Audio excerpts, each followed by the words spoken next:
تصور کیجیے ایک ایسا صحرا جہاں سورج غصے میں لال ہو کر زمین پر پگھلا ہوا لوہا برساتا ہے، جہاں کی ہوا پھیپھڑوں کو جھلسا دیتی ہے اور درجہ حرارت جب 50 ڈگری کو چھوتا ہے تو لوہے کی سلاخیں بھی مڑنے لگتی ہیں۔ ایسے خولناک جہنم جیسے موسم میں اگر آپ کو ایک کھلے آسمان تلے لاکھوں کے بے قابو ہجوم کے درمیان کھڑا کر دیا جائے تو آپ وہاں کتنی دیر رک پائیں گے؟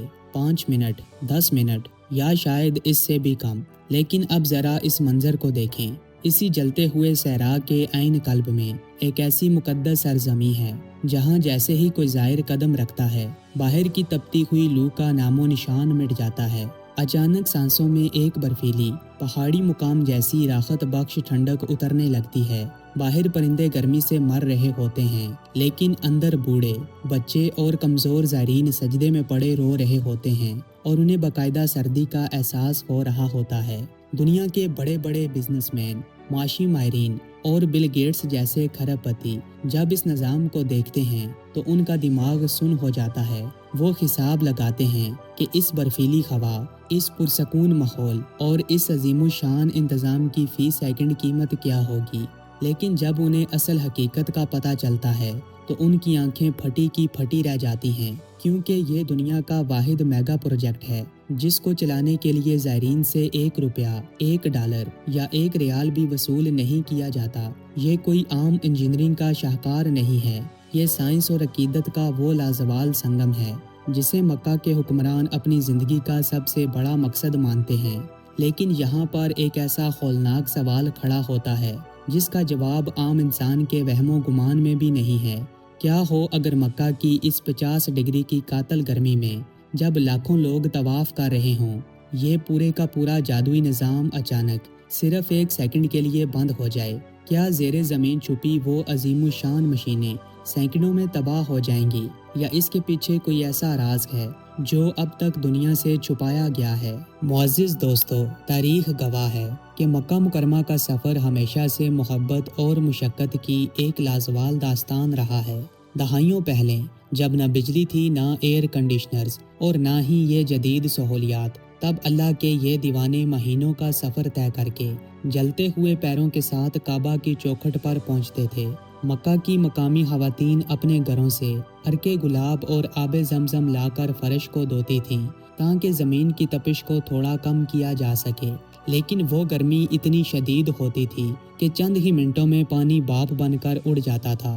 وقت بدلا اور زائرین کی تعداد ہزاروں سے لاکھوں اور لاکھوں سے کروڑوں تک پہنچ گئی۔ اب چیلنج صرف یہ نہیں تھا کہ چند 100 لوگوں کو سنبھالا جائے، بلکہ چیلنج یہ تھا کہ دنیا کے سب سے بڑے ہجوم کو دنیا کے سب سے بے رحم موسم میں اپنے گھر سے زیادہ آرام اور سکون فراہم کیا جائے۔ یہیں سے آغاز ہوتا ہے اس شاہی سرپرستی کا جس کی مثال انسانی تاریخ میں کہیں نہیں ملتی۔ سعودی عرب کے بادشاہوں، خصوصاً ماضی میں شاہ فہد اور شاہ عبداللہ اور آج کے دور میں شاہ سلیمان اور ولی عہد محمد بن سلیمان نے اس منصوبے کو کوئی سرکاری پروجیکٹ نہیں سمجھا۔ انہوں نے اسے خدمت ضیوف الرحمن، یعنی اللہ کے مہمانوں کی خدمت کا الہی حکم مانا۔ عام طور پر جب دنیا میں کوئی بڑا مال، اسٹیڈیم یا ایئرپورٹ بنتا ہے تو اس کے پیچھے بزنس ماڈل ہوتا ہے، ٹکٹ ہوتے ہیں، ٹیکس ہوتے ہیں۔ لیکن کعبہ کے صحن میں آنے والے کسی غریب افریقی زائر سے لے کر کسی امیر ترین انسان تک سب کے لیے یہ رحمت بالکل مفت ہے۔ اس نظام پر آنے والی لاگت کا اندازہ لگانا بھی عام انسانی عقل سے باہر ہے۔ صرف الشامیہ اور ایجاد جیسے دیو کامت کولنگ پلانٹس کی تعمیر اور پہاڑوں کو چیر کر میلوں لمبی زیر زمین سرنگوں کی کھدائی پر اربوں ڈالر پانی کی طرح بہا دیے گئے۔ کیوں؟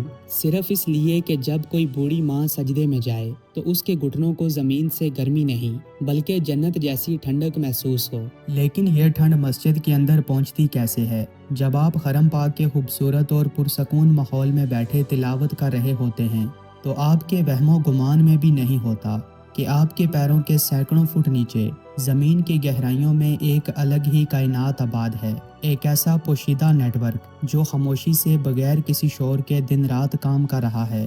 حرم پاک سے پورے 900 میٹر دور الشامیہ پلانٹ میں فزکس کے حیرت انگیز اصولوں کے تحت پانی کو جمنے کے قریب یعنی 2 سے 5 ڈگری سیلسیس تک ٹھنڈا کیا جاتا ہے۔ اب حیرت کی بات یہ ہے کہ اس برفیلے پانی کو عام راستوں سے نہیں بلکہ پہاڑوں کے سینے کو چیر کر بنائی گئی مخصوص انجینئرنگ سرنگوں کے ذریعے لایا جاتا ہے تاکہ باہر کی 50 ڈگری کی دھوپ اس پانی کی 1% بھی ٹھنڈک نہ چھین سکے۔ جیسے ہی یہ پانی حرم کے نیچے پہنچتا ہے وہاں لگی ہزاروں ایئر ہینڈلنگ الیکٹرانک مشینیں متحرک ہو جاتی ہیں۔ وہ اس پانی کی سرد لہروں کو 100% تازہ ہوا میں شامل کرتی ہیں۔ لیکن یہاں پر انجینئرز کے سامنے ایک ایسا خطرناک چیلنج آیا جس نے پوری دنیا کے سائنسدانوں کو چکرا کر رکھ دیا۔ اگر یہ ٹھنڈی ہوا تیز رفتاری سے زائرین پر پھینکی جاتی تو لاکھوں لوگوں کو نمونیا یا سانس کی بیماری ہو سکتی تھی، اور اگر ہوا دھیمی رکھی جاتی تو 50 ڈگری کی گرمی اس ٹھنڈک کو سینکڑوں میں چاٹ جاتی۔ تو پھر سعودی انجینئرز نے اس ناممکن کو ممکن کیسے بنایا؟ انہوں نے ایسا کیا جادو کیا کہ ہوا چہروں پر لگتی بھی نہیں لیکن پورا حرم ایئر کنڈیشنڈ ہو جاتا ہے؟ اس کا جواب اس نایاب پتھر میں چھپا ہے جو دنیا کے ایک دور دراز جزیرے سے لایا گیا ہے۔ لیکن کہانی یہاں ختم نہیں ہوتی۔ ابھی تو اس سسٹم کا وہ سب سے بڑا ہولناک راز سامنے آنا باقی ہے جسے سن کر آپ کے رونگٹے کھڑے ہو جائیں گے۔ اس ناممکن کو ممکن بنانے کے لیے فزکس اور فن تعمیر کا انوکھا ملاپ کیا گیا۔ یہ ٹھنڈی ہوا کسی پنکھے یا گرل سے نہیں نکلتی بلکہ مسجد کے خوبصورت ستونوں، تاریخی محرابوں اور زمین میں چھپے خفیہ راستوں سے اتنے لطیف اور متوازن طریقے سے پھیلائی جاتی ہے کہ آپ کو ہوا چلنے کا احساس تک نہیں ہوتا، بس سکون کا ایک جھونکا آپ کے اندر اتر جاتا ہے۔ اور رہی بات فرش کی تو مطاف کے صحن میں یونان کے جزیرے تھاسوس سے لایا گیا دنیا کا نایاب ترین سفید سنگ مرمر بچھایا گیا ہے۔ یہ پتھر سورج کی شعاؤں کو جذب کرنے کے بجائے انہیں مکمل طور پر ریفلیکٹ کر دیتا ہے، یعنی نیچے سے پاؤں کو برف جیسی ٹھنڈک ملتی ہے اور اوپر سے ستونوں کا خفیہ نیٹ ورک ہوا کو برفیلا بنا دیتا ہے۔ لیکن ٹھہریے، اس پورے نظام کا کام صرف ہوا کو ٹھنڈا کرنا نہیں ہے۔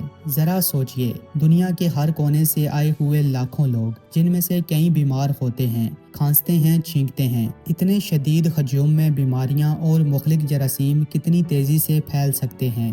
یہ ایک ایسا بایولوجیکل خطرہ ہے جو کسی بھی وقت ایک بڑی تبدیلی لا سکتا ہے۔ اس چیلنج سے نمٹنے کے لیے اس کولنگ نیٹ ورک کے اندر دنیا کی مہنگی ترین اور جدید ترین الٹرا وائلٹ لائٹ ٹیکنالوجی اور نینو ایئر فلٹرز نصب کیے گئے ہیں۔ آپ کو یہ سن کر حیرت ہوگی کہ حرم پاک کے اندر موجود ہوا کو روزانہ 9 بار مکمل طور پر فلٹر اور تبدیل کیا جاتا ہے۔ یہ فلٹرز ہوا میں موجود 95% جراثیم، وائرس اور مٹی کے باریک ذرات کو اسی وقت جلا کر راکھ کر دیتے ہیں۔ یہی وجہ ہے کہ شدید ترین ہجوم کے باوجود وہاں سانس لینے میں جو بیداری اور تازگی محسوس ہوتی ہے وہ دنیا کے کسی 5 اسٹار ہوٹل میں بھی میسر نہیں ہو سکتی۔ مگر یہاں پر دل کو دہلا دینے والا ایک سوال دوبارہ کھڑا ہوتا ہے، سعودی حکومت اس پورے انتظام پر روزانہ کتنے کروڑوں روپے خرچ کرتی ہے؟ اور اس سے بھی بڑا سسپینس، اگر مکہ کا پورا گریڈ اسٹیشن فیل ہو جائے، بجلی کا نام و نشان مٹ جائے تو کیا سینکڑوں کے اندر لاکھوں زائرین حبس اور گرمی سے بے حال ہو جائیں گے؟ اس کا جو جواب سعودی انجینئرز نے تیار کر رکھا ہے وہ عقل کو دنگ کر دینے کے لیے کافی ہے۔ اس کا امکان بالکل صفر ہے۔ جی ہاں، آپ نے بالکل ٹھیک سنا۔ سعودی انجینئرز نے اللہ کے مہمانوں کے سکون کی حفاظت کے لیے ایک ایسا فول پروف اور ناقابل شکست بیک اپ سسٹم تیار کر رکھا ہے جس کی مثال دنیا کے کسی ملک کے پاس نہیں ہے۔ اگر خدا نخواستہ کوئی تکنیکی خرابی آ جائے یا کوئی پلانٹ اچانک کام کرنا بند کر دے تو ایک سمارٹ کنٹرول روم میں بیٹھے کمپیوٹرز سیکنڈ کے 1000ویں حصے میں اس خرابی کو پکڑ لیتے ہیں، اس سے پہلے کہ حرم کے کسی کونے میں درجہ حرارت 1 پوائنٹ بھی اوپر جائے۔ دوسرا پلانٹ سیکنڈوں کے اندر آٹومیٹک طریقے سے پورا لوڈ اپنے کندھوں پر لے لیتا ہے۔ اور اگر بات کی جائے بجلی کی تو اس نظام کو 24 گھنٹے چلانے کے لیے اتنے میگا واٹ بجلی استعمال ہوتی ہے جس سے دنیا کا ایک پورا چھوٹا شہر یا ہزاروں گھر بیک وقت روشن ہو سکتے ہیں۔ اس بجلی کا ماہانہ بل کسی عام انسان کے وہم و گمان سے بھی باہر ہے۔ لیکن شاہی سرپرستی کا کمال دیکھیے، انہوں نے گریڈ اسٹیشن کے ساتھ ساتھ ہنگامی حالات کے لیے مکہ کے پہاڑوں کے پیچھے دنیا کے سب سے بڑے پاور بیک اپ اور دیو کامت جنریٹرز کا ایک پورا نیٹ ورک قائم کر رکھا ہے۔ یہ جنریٹرز اتنے طاقتور ہیں کہ اگر پورا مکہ بھی اندھیرے میں ڈوب جائے تب بھی حرم پاک کا یہ کولنگ سسٹم ایک سیکنڈ کے لیے بھی نہیں تھمے گا۔ اس سمارٹ سسٹم کے تھرمل کیمرے کنٹرول روم میں بیٹھے ماہرین کو ہر لمحہ بتاتے ہیں کہ مطاف کے کس حصے میں زائرین کا رش بڑھ رہا ہے۔ جیسے ہی کسی خاص مقام پر ہجوم بڑھتا ہے، یہ سمارٹ سسٹم وہاں کی کولنگ پاور کو خود بخود تیز کر دیتا ہے تاکہ اللہ کے دیوانوں کو عبادت اور طواف میں ایک سیکنڈ بھی تکلیف یا حبس محسوس نہ ہو۔ یہ ہے وہ بے پناہ سرمایہ کاری اور یہ ہے وہ بے مثال عقیدت جس نے صحرا کی گرمی کو ہمیشہ ہمیشہ کے لیے مٹا کر رکھ دیا۔ آج جب دنیا بھر سے آئے ہوئے لاکھوں مسلمان، چاہے وہ امیر ہوں یا غریب، رنگ و نسل کی تمیز کے بغیر اس سحر انگیز اور پرسکون ماحول میں خدا کے سامنے سر بسجود ہوتے ہیں تو ان کے دلوں سے صرف دعا اور زبان سے تعریف نکلتی ہے۔ خاص طور پر وہ عمر رسیدہ زائرین جنہوں نے 30 یا 40 سال پہلے مکہ کا سفر کیا تھا، وہ ماضی کی ان سخت مشکلات اور جھلسا دینے والی گرمی کو یاد کر کے حیران رہ جاتے ہیں کہ کیسے چند سالوں کے اندر جدید سائنس اور شاہی سرپرستی نے اس ناممکن کو ایک خوبصورت معجزے میں بدل دیا۔ یہ زمین کی گہرائیوں میں چھپی بے مثال انجینئرنگ، فزکس کے حیرت انگیز اصول اور اربوں ڈالرز کا یہ پوشیدہ انفراسٹرکچر اس بات کا منہ بولتا ثبوت ہے کہ جب انسان اللہ کے مہمانوں کی خدمت کا سچا عزم کر لے تو وہ خدا کی مدد سے پگھلتے ہوئے ریگستان کے سینے میں بھی برفیلی اور جنت جیسی ہوائیں چلا سکتا ہے۔ مکہ مکرمہ کا یہ کولنگ سسٹم آج صرف ایک مشینری نہیں ہے بلکہ دنیا کے سامنے اسلام کی محبت، سخاوت اور عظمت کا وہ لازوال ثبوت ہے جس کی دوسری کوئی مثال کائنات میں نہیں ملتی۔ معزز دوستو، سائنس اور عقیدت کا یہ عظیم شاہکار آپ کو کیسا لگا؟ کیا آپ کو اس سے پہلے زمین کے نیچے چھپے اس الشامیہ پلانٹ اور لاکھوں ٹن کولنگ کی طاقت کا علم تھا؟ کمنٹ سیکشن میں اپنی قیمتی رائے کا اظہار ضرور کیجیے گا۔ اگر آپ کو اللہ کے مہمانوں کی خدمت پر مبنی یہ ویڈیو پسند آئی تو اسے لائک اور شیئر ضرور کریں۔ ہمارے چینل کو سبسکرائب کرنا مت بھولیے گا۔ اگلی ایمان افروز ویڈیو تک کے لیے ہمیں اجازت دیں۔ اللہ حافظ۔